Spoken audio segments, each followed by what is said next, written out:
Hey everyone, Brendan Snyder here. How are you? Thanks so much for joining me and welcome to another episode of What's on My CD Wall. This one, Metal Edition.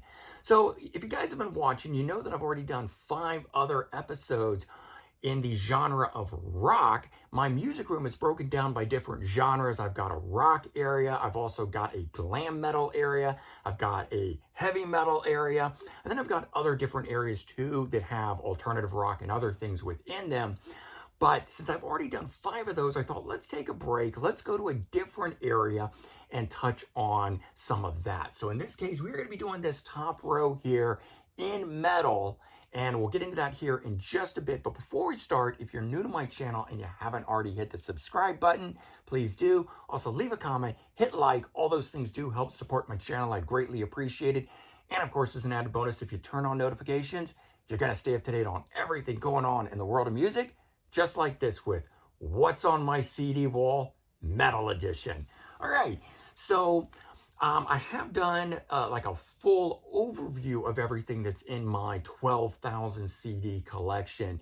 But now I'm going to go through it and, the one by one, each disc individually.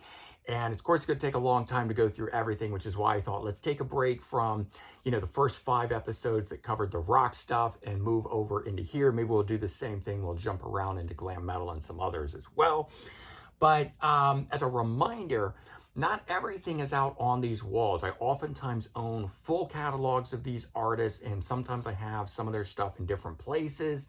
I'd like to keep out the best of the best, usually the studio albums, not all the live albums and compilations, but sometimes it differs. And so I'll try to point that out as we go through it, but let's go ahead and get into it. So first one up is just one that's sitting on top.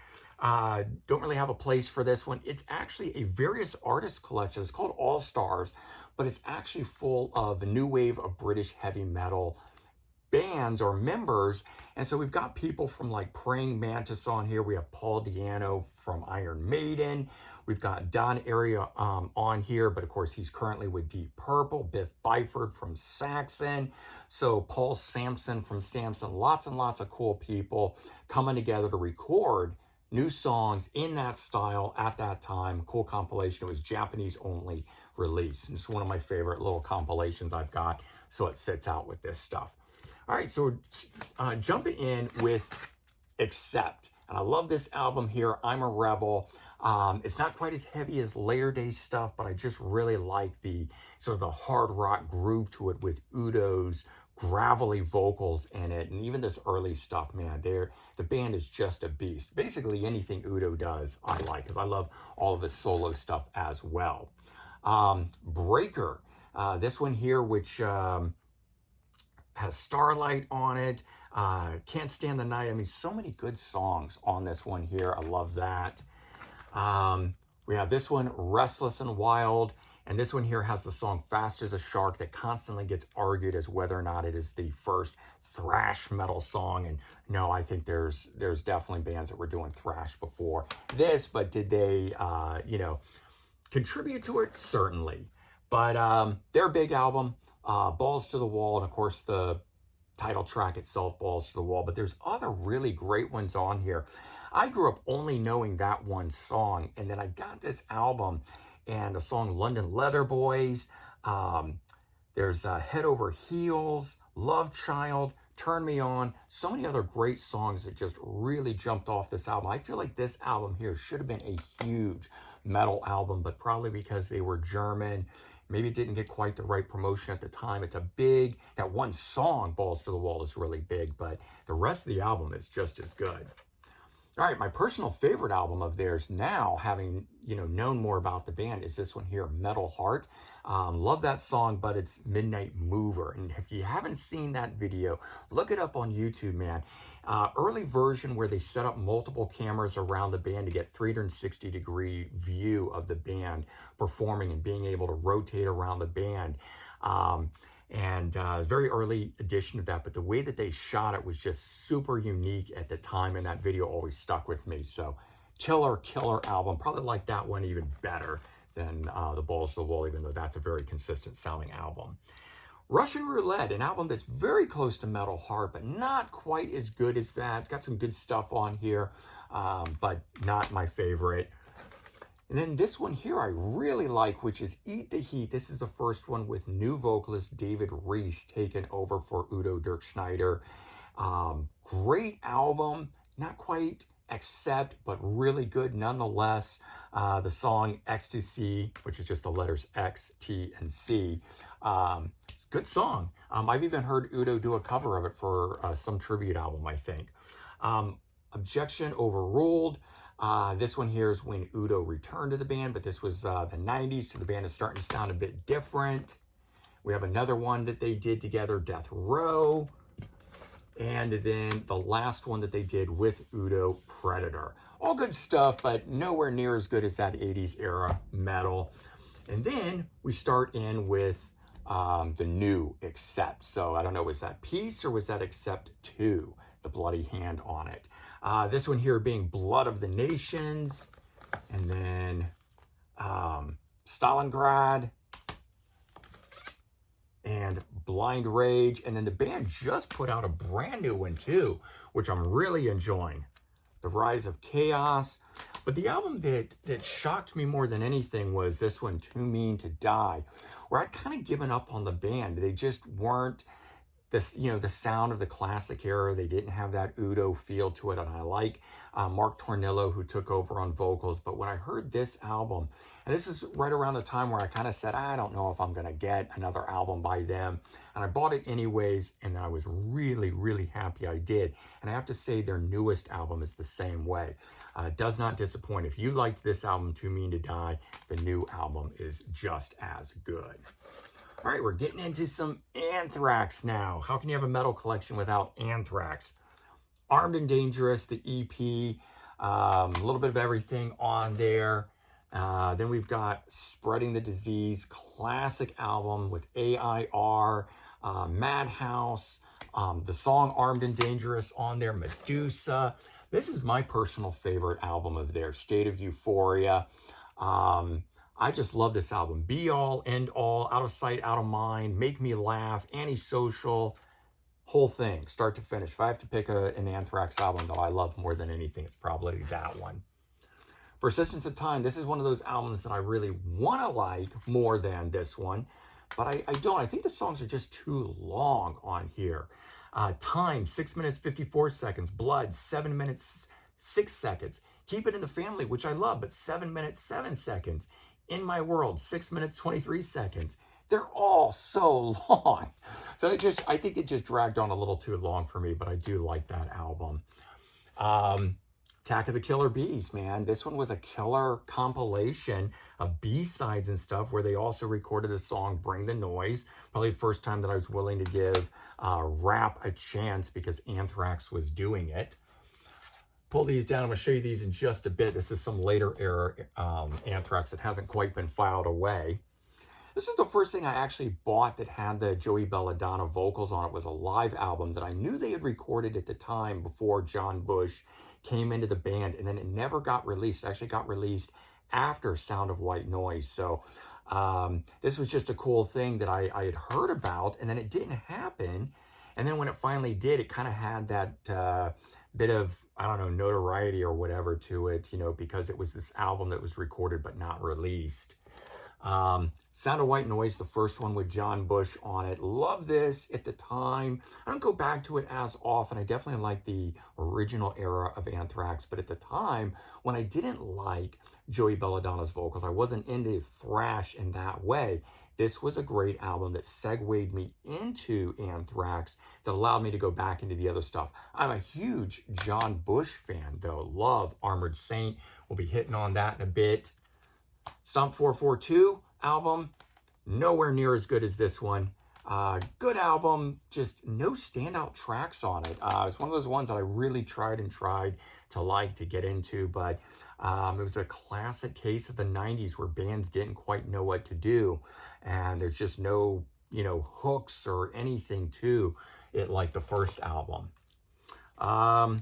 Volume 8, The Threat is Real, good album, better than Stomp 442. The band is starting to get back to that Sound of White Noise sound. This is where they would have like Dimebag come in and do guitar solos and things for them because they had lost their lead guitar player. It was kind of cool. It kind of was, and I really rather than just select a guitar player to be part of the band. Return of the Killer A, so this time being a greatest hits album, done the same way, you know, as Attack of the Killer Bees, but now we've got Return of the Killer A's. And this one is my favorite of the John Bush era albums. We've come for your all. Fantastic from start to finish. What Doesn't Die, Superhero, Safe Home was a good track on here. Nobody Knows Anything, Strap It On. Love that album. And this one here, The Greater of Two Evils, where John Bush goes back and sings the early stuff of Joey Belladonna era. So much fun to hear him do that, especially since they had not put out a live album with John Bush singing. So that was the first time for me, who I hadn't seen Anthrax with John Bush yet at that time. I would see them a few years later in 2001, right after the 9/11 attacks. This one here, talking about live album, there we go. Music for Mass Destruction, live from Chicago. And then we started getting some cool compilations live too from Anthrax, but this being with Joey Belladonna fronting the band. Now we're getting into the John Bush stuff. I've always kept Armored Saint next to my Anthrax just because of that relation. Two entirely different bands, but you know, they're connected through John Bush now. But March of the Saint, not my favorite at the time. My favorite album from them is this one, Raising Fear. And I do have Delirious Nomad, but that is a Rock Candy Records reissue. So I actually keep it with all my Rock Candy Records albums, but I have that one as well. Symbol of Salvation was the first album that I got from them, and I absolutely loved this one. The first 3 songs on here, utterly amazing. Rain of Fire, Dropping Like Flies, and Last Train Home, all videos and singles that I knew from the MTV days. And I bought it a number of years after when he had joined Anthrax and couldn't believe how great Armored Saint was and went back from there. And just have continued with them. Revelation was a reunion era album. Let's see if I can keep this from all falling over. Not to the Old School, a cool kind of compilation of stuff from them before they had really started recording again. This is a cool 2009 Australian tour compilation covering stuff from all their albums because they didn't really have a greatest hits or anything at the time. Armored Saint album, La Raza. This one here being the first real album back. And then Win Hands Down. This one was a great one. I like both of these 2 albums a lot. This one here, not so much. I really, really wanted to like this one here. Punching the Sky. Good album, but I don't know, it just didn't hit me the way that those other 2 have. And then Carpe Nocturnum, a live album from them.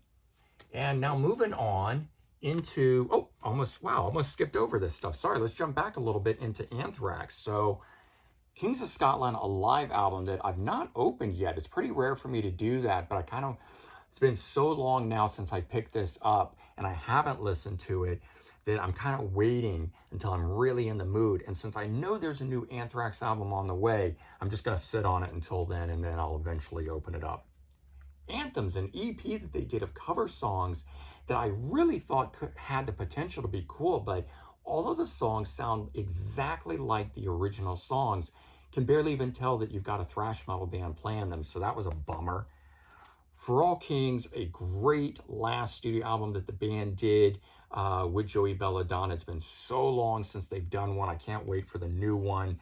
And Worship Music, another fantastic one with Joey Belladonna since him coming back into the lineup. Okay, now moving on, because we got finally through all of that. Archon Angel, this is a project that was put together with Zach Stevens of Savatage singing, where the music was all written to sound like Savatage during the era he was part of the band. So if you've been missing that era of Savatage, they have 2 albums out, Archon Angel. Check them out. Arch Mathos. So we've got two of the guys from Fate's Warning coming back together to do this project here. If you've been missing that era of Fate's Warning, they've made at least this, maybe 2 albums. Can't remember, but it's good stuff. Worth checking out if you're a Fate's Warning fan. New wave of British heavy metal band Angel Witch, and I've got a ton of their stuff in I have separate boxes for all my new wave of British heavy metal, and I'm now realizing I need to move this one over there, which opens up a little space on the wall, but also keeps all of the genre stuff together. But Angel of Light, I have really liked the last 2 albums that Angel Witch have made, sort of under their reunion era where they started recording again. I don't know if they were doing anything in the interim, but these 2 albums, As Above, So Below, I think was the other one, and this one, just really, really good stuff. Maybe even better than the original era of the band, and I know that's saying a lot. All right, Alcatrazz, No Parole for Rock and Roll, where we've got Graham Bonnet of Rainbow, and this one here featuring Yngwie Malmsteen on guitar. All right, Dangerous Game, which is the third album by them, and I'm skipping over the album that has Steve Vai on it, only because the album that I have that has Steve Vai on it is in a Steve Vai box set. That's the way that it came, so it's not up here on the wall. But we have this one here where we had a different guitar player come in. Danny Johnson, I think is his name. Just not quite in the caliber of Yngwie or Steve Vai. But a good album nonetheless, and I like Graham Bonnet singing, so anything that Graham Bonnet is on, I will totally take. All right, newer era of Alcatrazz making albums, Born Innocent, great stuff, but that was the last one that they would do with him, and I don't know whether they kicked him out or he quit, but it's a really weird thing, and then they have continued on. So Alcatrazz, their 5th album, but now with Doogie White from Rainbow coming in and singing for them. All right, another Animal. This was an interesting project. It has Whitfield Crane from Ugly Kid Joe singing, and then it's got a guy from one of the more modern day era bands, and I don't remember what they were, a big popular band from the 90s or something, came in, and so those 2 together made this album. I really own it because of Whitfield Crane. I'm a fan of Ugly Kid Joe and Whitfield Crane's vocals, not so much the music of it. This is a cool little super group, BPMD. Let me see if I can remember all the guys that make this. Bobby Blitz, Phil DeMel. I'm not gonna get all their names right on here, but it's a little super group, and they're doing cover songs. Mike Portnoy is the P in this. So Blitz, Portnoy, Mingai, forget where he's from, and DeMille. That's the 4 people that make this up, but they're doing 70s rock era in thrash style. And since Phil DeMille has now popped up in Kerry King's band, I think I'm pulling this out and listening to this today just to, get a little, feel for that. So kind of jumping back to the Anthrax thing, I've got Belladonna, the first solo album from Joey Belladonna, which I think was really good and highly underrated. If you're a fan of the Anthrax with Joey Belladonna era, this is such a good album. Came out in 1995, Blunt Man, Power Trip, Rob You Blind. Check out those songs on here. Very good stuff. All right, Beyond Fear. So this is the band featuring